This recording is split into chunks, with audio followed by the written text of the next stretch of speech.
The Intergalactic Council Chamber was a grand structure, a massive floating arena suspended in the heart of a star system's capital. Here, representatives from the most powerful civilizations in the galaxy gathered to discuss trade, peace, and territorial expansion. Jalera stood at the center, her presence commanding the room. The towering alien leader had an air of superiority that came with centuries of dominance. Her species, the Vraxi, ruled over vast stretches of the galaxy, their technology far surpassing anything humanity could fathom. And yet, here they were, talking about humans. Jalera's sharp eyes scanned the room, settling on General Nathan Brooks. Brooks had been appointed as humanity's representative on the council, but in the eyes of Jalera, he was little more than a blip in the grand galactic scheme. A mere human, an insignificant species among so many others. The laughter of the other council members filled the air as they discussed the so-called human fleet and the advances humanity had recently made in space warfare. It wasn't even a real conversation to them, more a moment of amusement. "Really, General?" Jalera began with a cruel smirk. "You cannot be serious. I understand that your species is trying to catch up with the rest of us, but you must be joking if you think you'll ever be a serious threat. The galaxy has seen your military attempts, your superficial technological progress. It's admirable. Really." Her words hung in the air, and the laughter that followed echoed through the chamber. The other members of the council, a mixture of insectoid beings, humanoid merchants, and highly intelligent machines, shared in the amusement. Jalera was their queen, the one they all looked to, and it seemed there was nothing in the universe that could challenge her or her empire. Brooks remained calm, his expression unreadable. As much as he wanted to shout, to throw back a fiery retort, he knew that would only play into their hands. This was no time for anger. They wanted him to react, to show weakness, but humanity had something greater at stake than pride. His people had something they didn't: heart. "Jalera, your confidence is well placed, but don't mistake it for wisdom," Brooks said, his voice steady, though the weight of the ridicule burned deep within him. "We may not have your centuries of domination, but we have something you clearly haven't considered." The room fell silent. Jalera raised an eyebrow, intrigued but dismissive. "And what, pray tell, might that be?" Brooks took a breath, standing tall. "We have a will to survive. We've come from nothing, and yet here we stand. The human spirit is capable of more than any technology, any fleet, or any weapon you can imagine. Underestimate us at your peril." A subtle shift rippled through the room. The other species exchanged wary glances, while Jalera laughed off his words. There was an undeniable edge to his declaration. She wasn't concerned yet, but something told her this time might be different. Still, she would not show it. "Perhaps," she said with an almost predatory gleam in her eyes, "we'll see just how far your spirit takes you, General. I look forward to watching your species flail about before you're swallowed by the greater powers of this galaxy." With that, Jalera turned her attention back to the council, dismissing humanity once more. The mocking continued, but General Brooks didn't flinch. He had a secret, and soon, the galaxy would learn the cost of underestimating humanity. In the deep, silent corridors of Earth's most secure military base, General Nathan Brooks stood before a holographic display, his mind focused on the incredible weapon that would soon change the course of history. The facility, hidden beneath the surface of a remote continent, was one of the most classified locations on Earth. Within it, humanity's last hope was quietly being assembled: the 200 human supercarriers. These massive warships were unlike anything the galaxy had ever seen. Each supercarrier was a city in itself, hundreds of kilometers long, designed not only for combat, but also for survival. The ships were equipped with cutting-edge technology, AI systems capable of learning and adapting in real time, energy shields strong enough to withstand the most devastating of enemy weapons, and weapon systems that could annihilate entire fleets. Yet, none of this had been revealed to the galaxy. Humanity had kept their progress hidden, focusing on the one thing the galaxy had never understood: resilience. Brooks paced in front of the display, his mind running through the logistics of the operation. In the next few weeks, these ships would be ready. All 200 carriers, each holding hundreds of fighter ships, drones, and specialized assault vehicles, would be deployed. This was not just a military force. It was a statement that humanity would no longer be treated as a footnote in the galaxy's history. "General," said Captain Eleanor Hayes, a trusted officer who had been with him from the beginning, "the final fleet is almost in position. We're ready for launch at your command." Brooks nodded, his jaw tight with resolve. "Make sure every ship is prepared. We can't afford any mistakes. We've been underestimated for too long." His gaze lingered on the shimmering holograms of the supercarriers, their sleek, imposing forms a stark contrast to the laughing faces of the council members. "We'll show them what humans are capable of." The truth was, Brooks had always known that humanity's greatest strength wasn't in their technology, though it had come a long way. It wasn't in their weapons or their ships. It was in their ability to adapt, to think on their feet, and to come together in the face of overwhelming odds. The galaxy thought of humans as impulsive and emotional, easily manipulated by fear or greed. What they didn't realize was that humanity's emotions, particularly anger, pride, and the drive to protect, were their greatest assets. They could turn desperation into determination, weakness into strength. Brooks had seen this before, on a smaller scale. In the early days of human space exploration, they had been laughed at by older, more advanced races, yet they had survived. Against all odds. It was humanity's willingness to fight back, to keep pushing forward no matter how bleak the odds, that had earned them their place among the stars. "We'll be ready, General," Hayes said, a quiet determination in her voice. "But we have to be careful. Jalura's empire is vast. She won't go down without a fight." Brooks turned to face her, the weight of their task pressing on his shoulders. "I know. But it's not just about beating Jalura's forces. It's about sending a message that humanity won't be treated as an afterthought any longer. We will not be erased." The room was silent for a moment, and then Hayes nodded. "Understood, sir." As the final preparations began, Brooks found himself thinking back to the council meeting, to the smirking faces of the alien representatives. He could still hear Jalura's mocking laughter in his ears, but that laughter would soon turn to fear. Humanity's moment was coming. The galaxy was about to witness something they would never forget. The galaxy was about to witness a new kind of power, one they hadn't anticipated. Jalura, oblivious to the brewing storm, continued her campaign of conquest across the galaxy. One of her most recent targets was a human colony on the fringes of known space. It was a peaceful world, home to thousands of civilians, and its strategic value was minimal in the grand scheme of things. But Jalura was convinced that crushing this colony would serve as a reminder to the galaxy of her empire's dominance, and a final blow to the pretensions of humanity. Her forces, a fleet of sleek, heavily armed warships, approached the human colony with brutal efficiency. The alien ships gleamed under the distant light of a nearby sun, their advanced shields and weapons systems a stark contrast to the simple, fragile world they were about to ravage. Jalura watched from her command ship, her eyes narrowed with satisfaction. She believed this would be no more than a routine operation.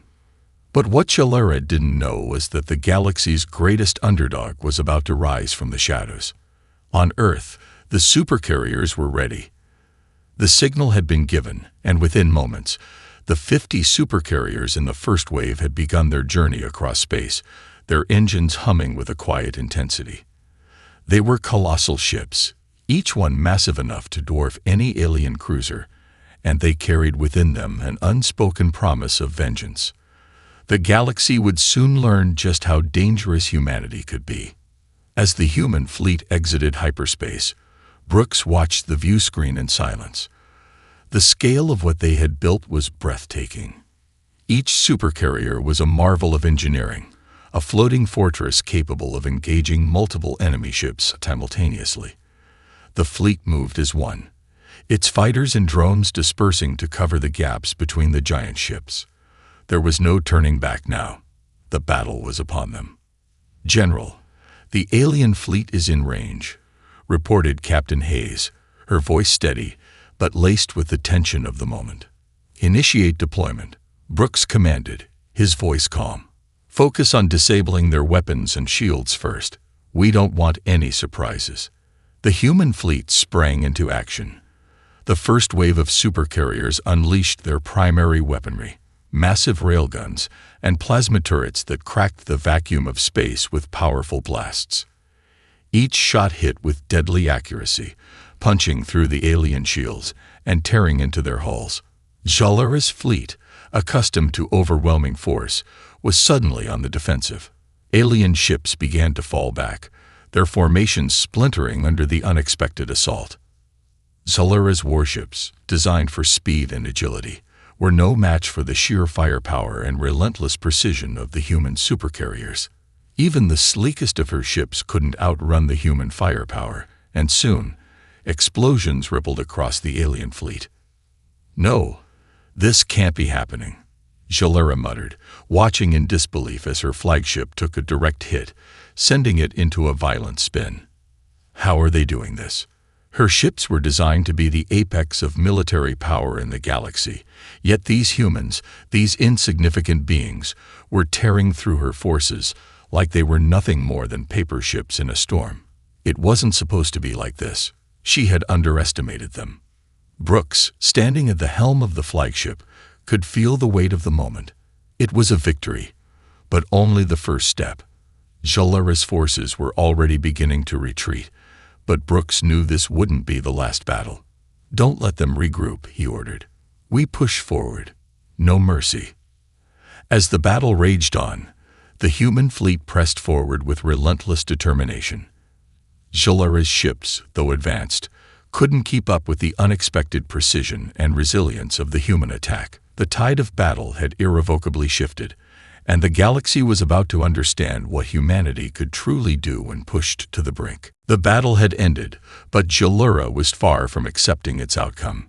Her once pristine fleet, the pride of the Vraxi Empire, lay in ruin. Alien ships drifted, burning and broken, as debris scattered across the empty void of space. The few survivors of Jalara's forces limped toward the nearest station, their morale shattered. Her flagship, the Azareth, was barely holding together after suffering a direct hit from a human railgun. The very thought of it made her fists tighten, her claws digging into the smooth surface of her command console. Jalara had never experienced failure on this scale. Her empire had crushed countless civilizations, subjugated entire star systems, and instilled fear in the hearts of her enemies. But humanity, a species she had dismissed as weak and unworthy, they had not only survived but had decisively won, inflicting an embarrassing defeat. It didn't make sense. How could a primitive race, still new to the galactic stage, have developed such advanced weaponry and tactics? Her first instinct was to call it a fluke. The human fleet had caught her off guard, perhaps, but she was no fool. Her empire's resources were vast. She would rebuild her fleet, recover from this defeat, and strike again. The galaxy would understand that humanity had been a mere aberration, a minor disturbance easily eradicated. But as she watched the data streaming across the holoconsole, detailing the catastrophic losses, doubt crept into her mind. The human fleet had been far more efficient than any enemy she had faced. They had been relentless, adaptive, and shockingly organized. This wasn't just luck. This was calculated, intelligent warfare. Her commanders, too, reported that the humans had an uncanny ability to predict their movements, to counterattack in ways that seemed too perfect. They had not reacted like the usual prey she was accustomed to.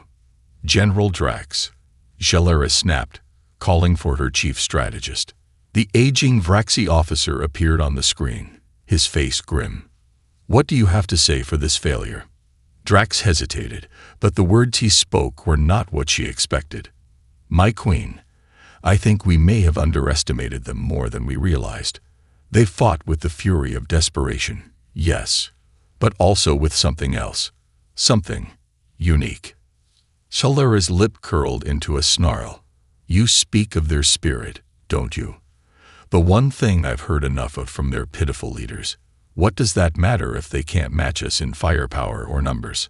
Drax didn't flinch. It matters, my queen. Their fleet was smaller than ours, but they fought like a single entity. Their ships moved in ways that made no sense at first, like they could predict our every move. They adapted faster than any enemy we've encountered before. Their resilience. He paused, as if struggling to find the words. Their resilience is extraordinary. Shalara's eyes narrowed. She refused to accept this. The Vraxi Empire was built on the foundation of superiority. How could a species so young, so volatile, hold such power? Then we destroy them. We annihilate them. This is just the first battle, Drax. Do you understand? I do, my queen, Drax said quietly. But I believe we are facing a force more dangerous than we expected. Shalara turned her gaze away from the screen, looking out the viewport at the destruction she had wrought. The silence in the room was suffocating, and for the first time in years, Shalara felt something unfamiliar creeping into her heart. Fear. She couldn't allow herself to show it. Not yet. Prepare the fleet for the next phase. We will not let this setback define us. But deep down, she couldn't ignore the nagging thought that perhaps humanity wasn't just a fluke.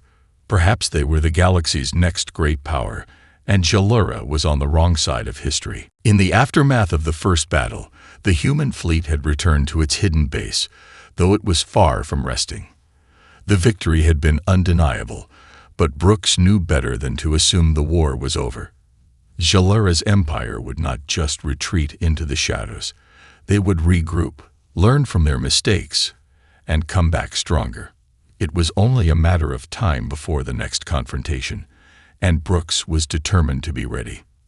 The Supercarriers, massive and imposing, were already being refitted and reinforced, their crews working around the clock to ensure they were in peak condition.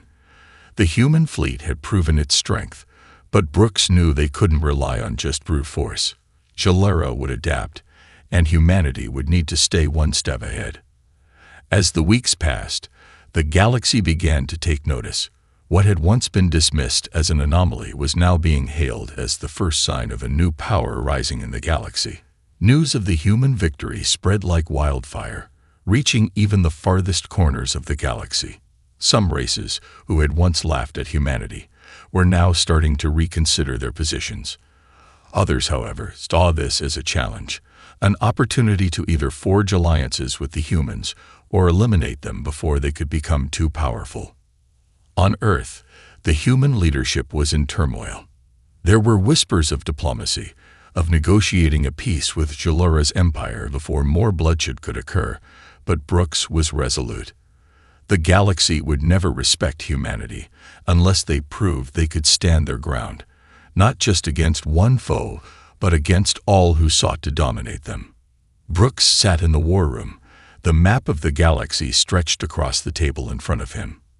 His advisors were present, a mix of military strategists, diplomats, and intelligence officers, all providing input. Despite the victory, the atmosphere was tense. There was no illusion that the next move would be easy. "General," said Captain Hayes, breaking the silence, "we've intercepted a new transmission from the Vraxi. Shalara is gathering her forces again, but this time she's reaching out to some of the other galactic powers. She's assembling a coalition."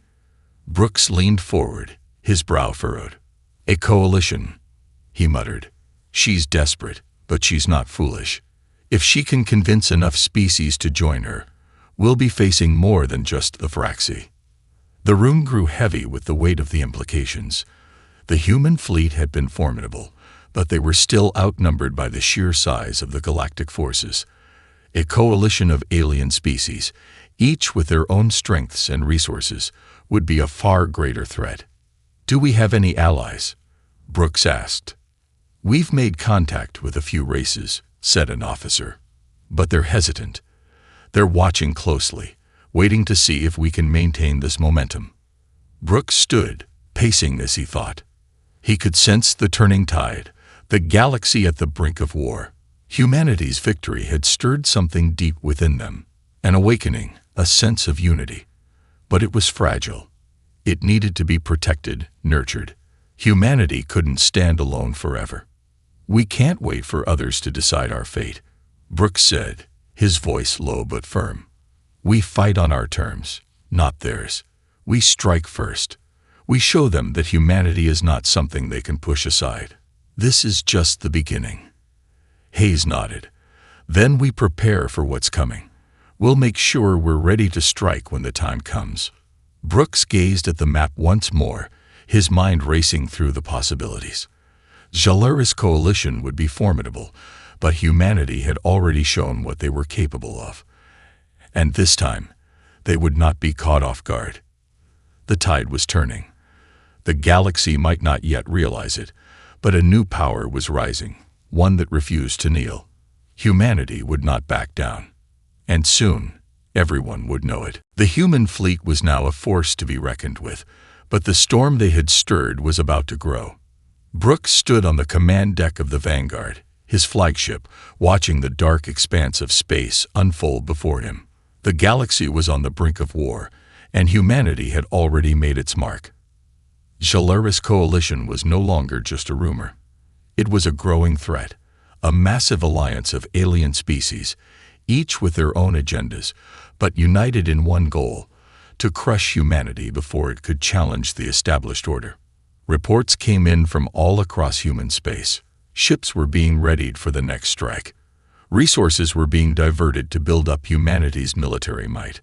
Alliances were being forged with those species who had seen the truth about the Vraxi Empire and its tyrannical grip on the galaxy. The tide was shifting, but humanity had not yet gained enough allies to tip the scales in their favor. "General, the Vraxi coalition is on the move," Captain Hayes reported, her voice cold and steady. "They've united their forces under Jalura's command. It's clear that she intends to strike again. This time, with the full weight of her alliance behind her." Brooks clenched his jaw. Jalura's defeat had been humiliating for her, but now she was more determined than ever to destroy humanity. The Vraxi had always been a powerful force, but with their new allies, several technologically advanced species, along with brutal mercenaries, this war would be unlike anything humanity had faced before. "We're still outnumbered," Brooks muttered, his mind racing through the possibilities. "But we've caught their attention. That's a good thing. It means they can't ignore us anymore. But we can't afford to underestimate them," Hayes warned. "This coalition will be ruthless. They've already proven they're willing to do whatever it takes to hold onto their power." Brooks stared out the viewport, the stars seeming to stretch infinitely before him. He could almost feel the weight of the galaxy's expectations pressing down on him. Humanity's survival rested on the decisions they made now. The next battle would decide whether they would be seen as a fleeting threat or as a legitimate contender in the galactic struggle for dominance. "We need to hit them where it hurts," Brooks said, his voice resolute. "The Vraxi Empire has its heart in the capital sector, but there are weaknesses in their supply lines, their strategic outposts. We'll target those first. Disrupt their cohesion. Make them doubt their strength." Hayes nodded. "And the rest of the galaxy? We can't rely on the Vraxi's allies just standing aside." Brooks turned toward her, his eyes burning with determination. "We may not have many allies now, but we will gain more. We have something the others don't: a fight for survival. We're not just a fleet. We're a symbol. And the longer we stand against the Vraxi, the more we'll show the galaxy that humanity is more than just a nuisance." His words carried the weight of a truth that was only now beginning to take root. The galaxy had underestimated humanity. Jalura's forces had already learned that lesson. But what they didn't realize was that humanity wasn't just fighting for dominance or resources. They were fighting for their very existence. And in a galaxy full of ruthless empires, it was the fight for survival that could turn the tide. Humanity had learned to endure, to rise when pushed down. And now, with the galaxy on the edge of war, They would show just how powerful their resolve truly was. The tension in the war room was palpable. Humanity had made its mark on the galaxy, but now came the hardest part: surviving the backlash. Jalura's coalition was formidable, and the coming battle would be their greatest test yet. Brooks stood at the head of the table, studying the holographic map of the galaxy with a focused intensity. "We've intercepted more communications," Captain Hayes reported, her voice cutting through the heavy silence. "The Vraxi have formed a war council. They're mobilizing every ship, every soldier they can spare. Jalura has made it clear. She intends to end this war before humanity can strike again." Brooks narrowed his eyes. The Vraxi had regrouped faster than he anticipated, and their coalition now included some of the galaxy's most ruthless species. But humanity had a unique advantage: a drive and a unity that no one else had yet fully understood. "We have to hit them hard, hit them fast," Brooks said, his tone firm. "We can't wait for them to strike first again. We've seen how quickly they can mobilize, and we know they'll come for Earth next. The capital is the heart of the Vraxi Empire, but we can't afford to attack it head-on. We need to find their weak points, their vulnerabilities." He gestured to the map, zooming in on the heart of Vraxi-controlled space. The Empire's supply lines, its key military strongholds, and its resource hubs were all marked, each one glowing a bright red to indicate priority targets. "We'll split our forces," Brooks continued. "A small, elite strike force will hit their critical supply lines and strategic outposts, places where they least expect us. The rest of the fleet will act as a decoy, drawing their attention away from the main objective." There was a murmur of agreement among the officers around the table.